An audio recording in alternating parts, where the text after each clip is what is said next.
সূরা আল ওয়াকিয়া। বিসমিল্লাহির রহমানির রহিম। রহমান রহিম আল্লাহ তাআলার নামে। ইযা ওয়াকাতিল ওয়াকিআহ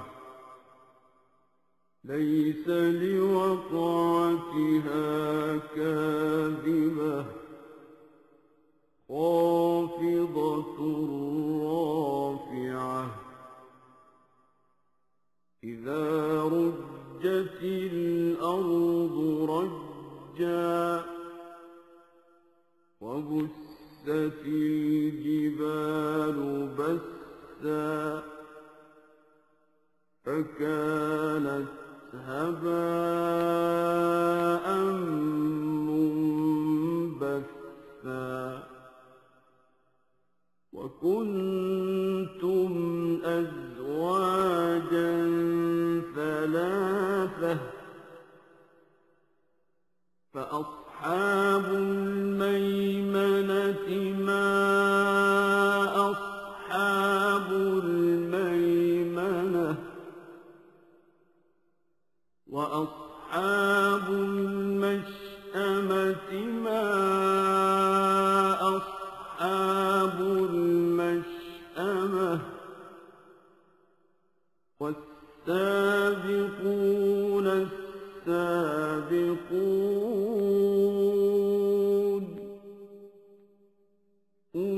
أولئك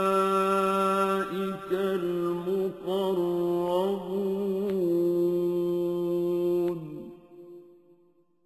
في جنات النعيم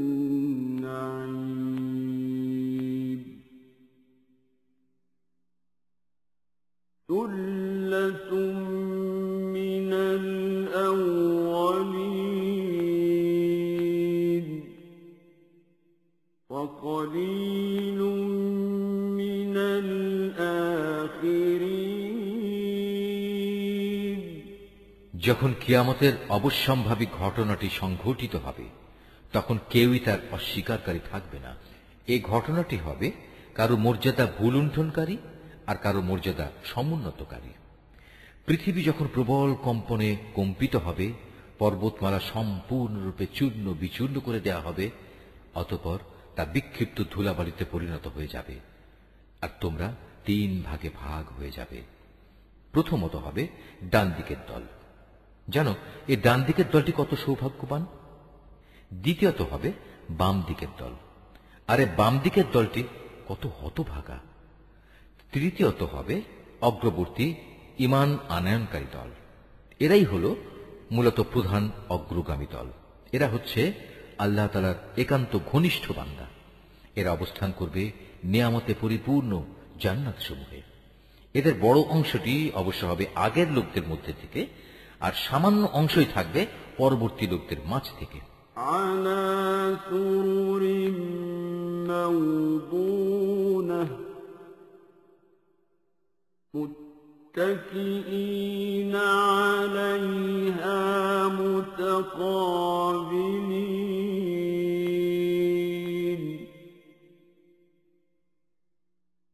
ইয়াতুফু আলাইহিম উইলদানুম মুখাল্লাদুন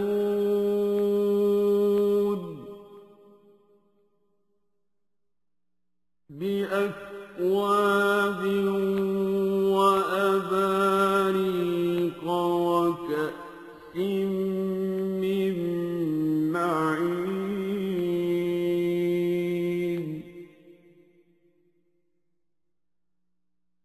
لا يصدعون عنها ولا ينزفون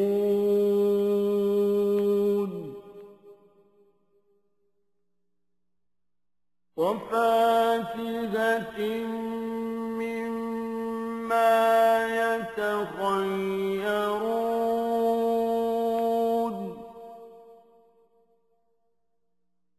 ولحم طير مما يشتهون وحور وحور عين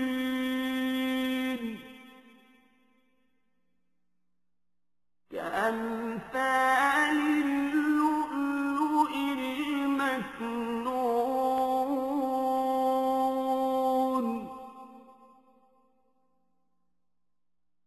جزاء بما كانوا يعملون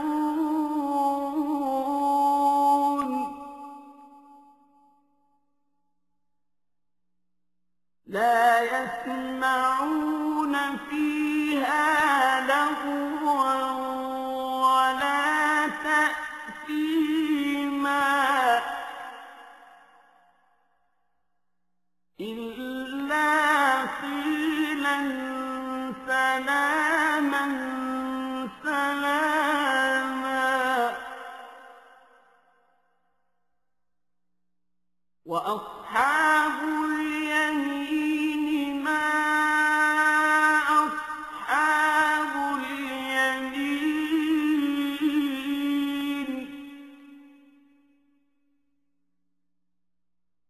في سدر مخضود وطلح منضود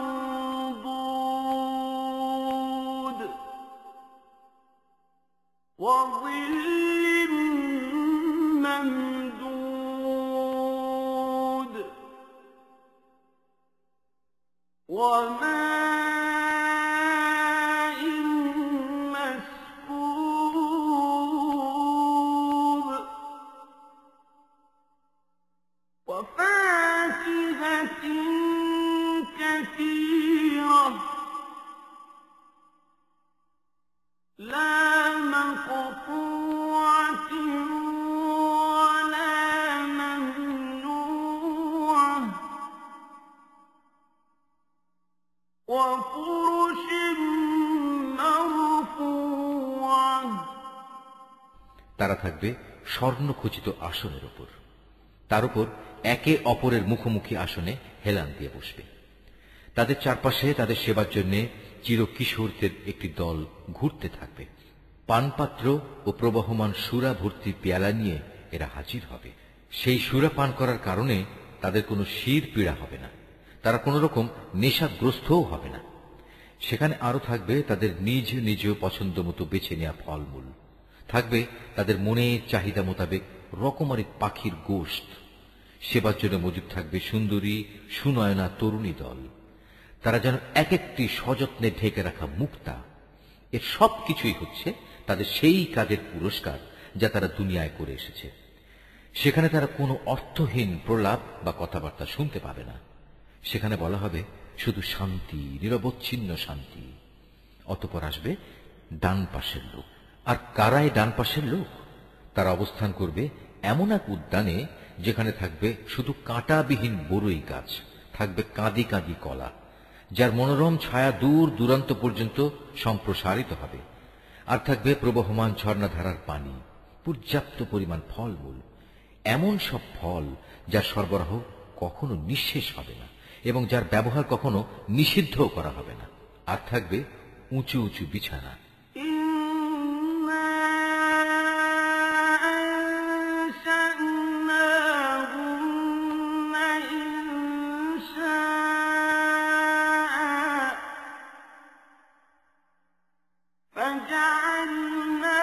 فجعلناهن أبكارا عربا أترابا لأصحاب اليمين ثلة من الأولين وثلة من الآخرين وأصحاب الشمال ما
وكانوا يقولون أئذا متنا وكنا ترابا وعظاما أئنا لمبعوثون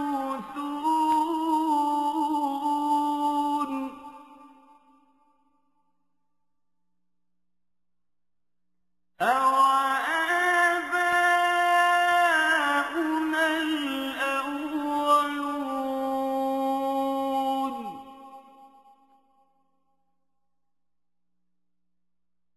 قُلْ إِنَّ الْأَوَّلِينَ وَالْآخِرِينَ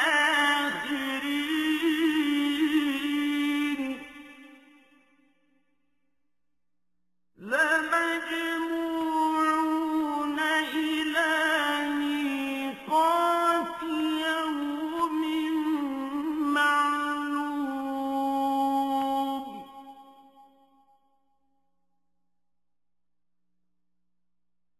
ثُمَّ إِنَّكُمْ أَيُّهَا الضَّالُّونَ الْمُكَذِّبُونَ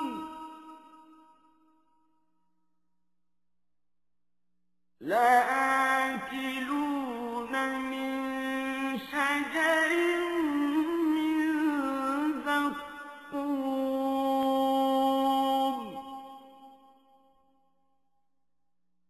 فَمَالِئُونَ مِنْهَا الْبُطُونَ فَشَارِبُونَ عَلَيْهِ مِنَ الْحَمِيمِ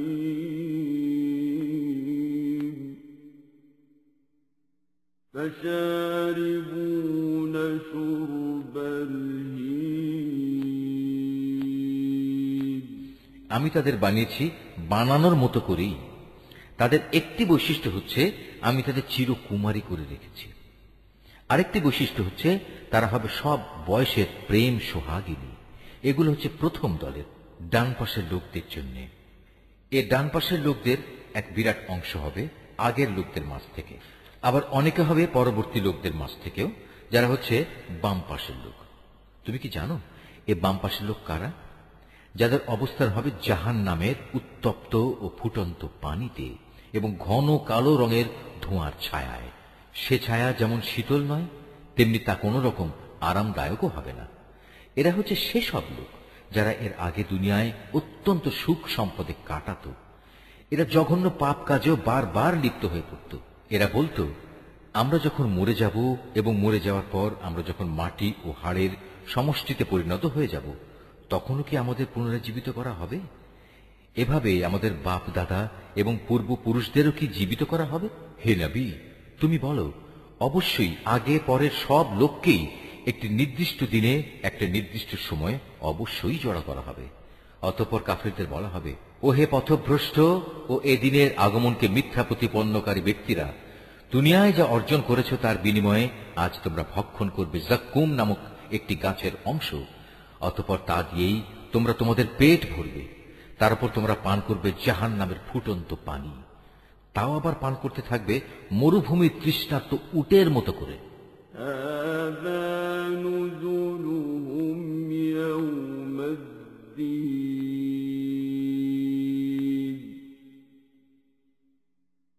نحن خلقناكم فلولا تصدقون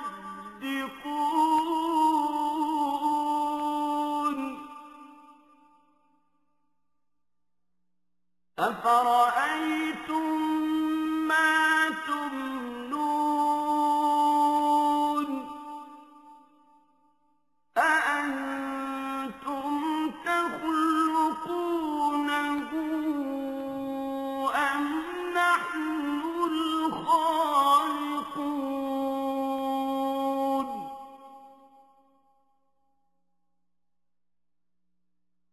نحن قدرنا بينكم الموت وما نحن بمسجونين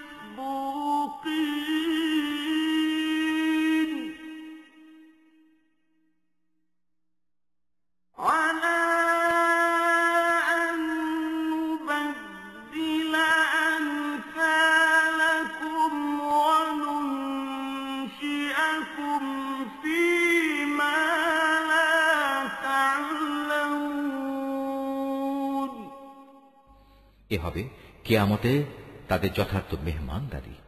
আমি যে তোমাদের সবাইকে পয়দা করেছি এ কথাটা তোমরা কি স্বীকার করছো না? তোমরা যে নারী দেহের একটি ভাণ্ডে এক বিন্দু বীর্যপাত করো সে সম্পর্কে কখনো কি ভেবে দেখেছ? বলো তো, তাকে কি তোমরা পূর্ণাঙ্গ মানুষ বানিয়ে দাও, না আমি তার স্রষ্টা? তোমাদের মাঝে সবার মৃত্যু আমি নির্ধারণ করি এবং আমি এ ব্যাপারে মোটেই অক্ষম নই যে তোমাদের বদলে তোমাদের মতোই আর এক দল মানুষ বানিয়ে দেব এবং প্রয়োজনে তোমাদেরই আবার এমন ভাবে তৈরি করব যে কিছুই তোমরা জানতে পারবে না। وَلَقَدْ عَلِمْتُمُ النَّشْأَةَ الْأُولَى فَلَوْلَا تَذَكَّرُونَ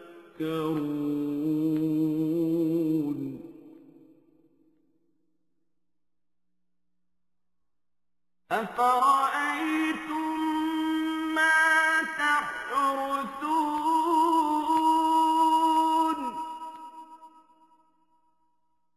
أَأَنتُمْ تَزْرَعُونَهُ أَمْ نَحْنُ الزَّارِعُونَ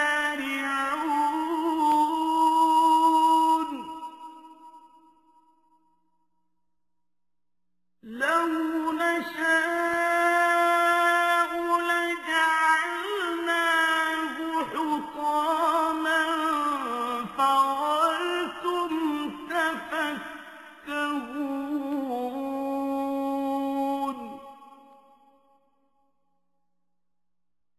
إِنَّا لَمُغْرَمُونَ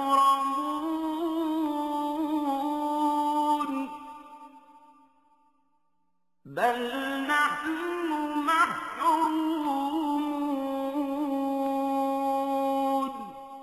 তোমরা যখন তোমাদের প্রথম সৃষ্টির ব্যাপারটা জানতে পেরেছ তখন দ্বিতীয়বার সৃষ্টির এ সাবধান বাণী থেকে কেন শিক্ষা গ্রহণ করছো না?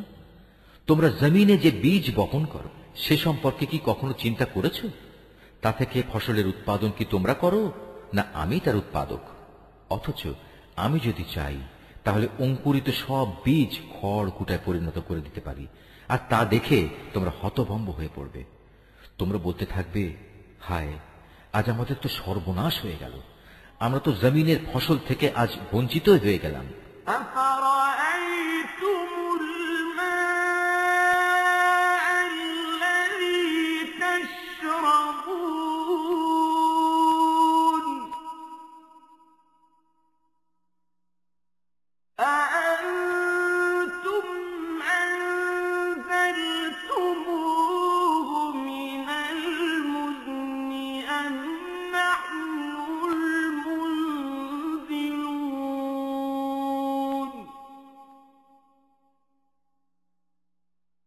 لَوْ نَشَاءُ جَعَلْنَاهُ أُجَاجًا فَلَوْلَا تَشْكُرُونَ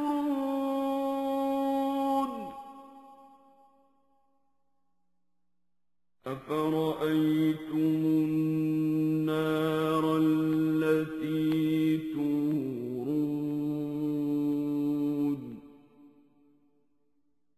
أَأَنتُمْ أَنشَأْتُمْ شَجَرَتَهَا أَمْ نَحْنُ الْمُنشِئُونَ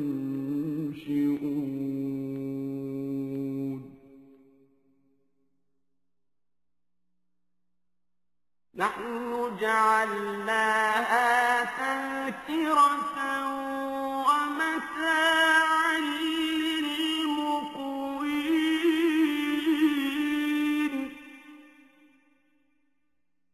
فَسَبِّحْ بِاسْمِ رَبِّكَ الْعَظِيمِ কখনো কি তোমরা সেই পানি সম্বন্ধে চিন্তা করে দেখেছ যা তোমরা নিত্য পান করো? বলতে পারো, আকাশের মেঘমালা থেকে এ পানি কি তোমরা বর্ষণ করো, না আমি এর বর্ষণকারী? অথচ আমি চাইলে এ সুপেয় পানি লবণাক্ত করে দিতে পারি। এসব কথাবার্তা জানা সত্ত্বেও তোমরা কেন আমার কৃতজ্ঞতা আদায় করছো না? আগুন যা প্রতিদিন তোমরা প্রজ্বলিত করে থাকো তা কি কখনো ভেবে দেখেছ তার মধ্যে আগুন জ্বালানোর গাছটিকে তোমরা সৃষ্টি করেছ, না আমি এর স্রষ্টা? মূলত আমি একে সভ্যতার নিদর্শন করে রেখেছি এবং একে ভ্রমণকারীদের জন্য প্রয়োজন পূরণের সামগ্রী বানিয়ে দিয়েছি। অতঃপর হে নবী, এ সব কিছুর জন্য তুমি তোমার মহান মালিকের মহান নামের মাহাত্ম্য ঘোষণা করো। فلا أقسم بمواقع النجوم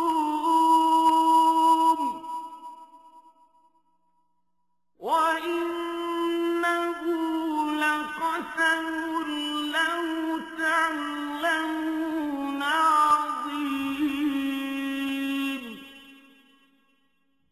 إنه لقرآن كريم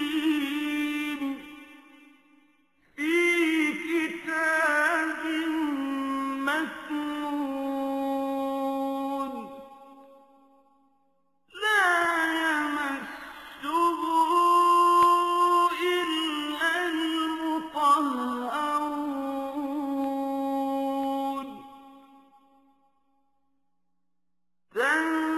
تنزيل من رب العالمين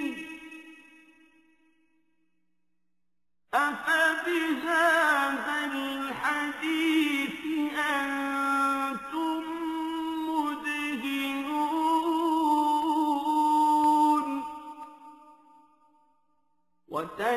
وتجعلون رزقكم أنكم تكذبون فلولا إذا بلغت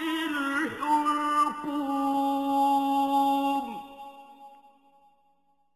وأنتم حينئذ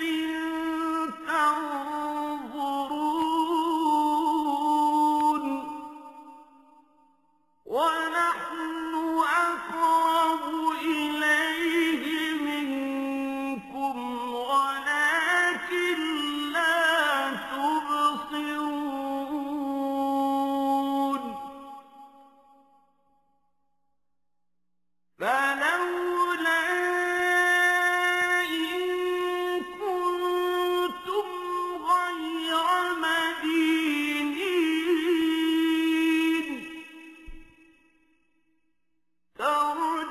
ترجعونها إن كنتم صادقين অতঃপর আমি শপথ করছি অস্তাচলের তারকাপুঞ্জের। সত্যি আমার গোটা সৃষ্টি নৈপুণ্যের আলোকে এ হচ্ছে এক মহান শপথ। যদি তোমরা জানতে, অবশ্যই কোরআন এক মহামর্যাদাবান গ্রন্থ। এটি লিপিবদ্ধ রয়েছে একটি সযত্নে রক্ষিত গ্রন্থে। পূত পবিত্র ব্যক্তি দেখে তাকেও স্পর্শও করতে পারে না, কেননা তা নাজিল করা হয়েছে সৃষ্টিকুলের মালিক আল্লাহ তাআলার কাছ থেকে। এ সত্ত্বেও তোমরা এই গ্রন্থের আনিত বাণীকে সাধারণ কথাই মনে করতে থাকবে এবং মিথ্যা প্রতিপন্ন করাটাকেই তোমরা তোমাদের জীবিকা আহরণের মাধ্যমে বানিয়ে নেবে। হ্যাঁ, যখন কোনো মানুষের প্রাণ তার কণ্ঠ নাড়িতে এসে পৌঁছে যায়, তখন কেন তোমরা অসহায়ের মতো তাকিয়ে থাকো? এ সময় তো বরং তোমাদের চাইতে আমি সেই মুমূর্ষু ব্যক্তির বেশি কাছে থাকি, কিন্তু তোমরা এর কিছুই দেখতে পাও না। তোমরা যদি এমন অক্ষম নাই হও, তোমরা যদি তোমাদের ক্ষমতার দাবিতে সত্যবাদী হও, তাহলে কেন সেই বেরিয়ে যাওয়া প্রাণ পুনরায় তার দেহে ফিরিয়ে আনো না? فأما إن كان من المقربين فروح وريحان وجنة نعيم وأما إن كان من أصحاب اليمين فسلام لك من أصحاب اليمين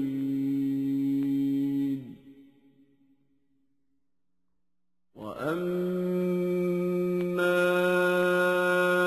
إن كان من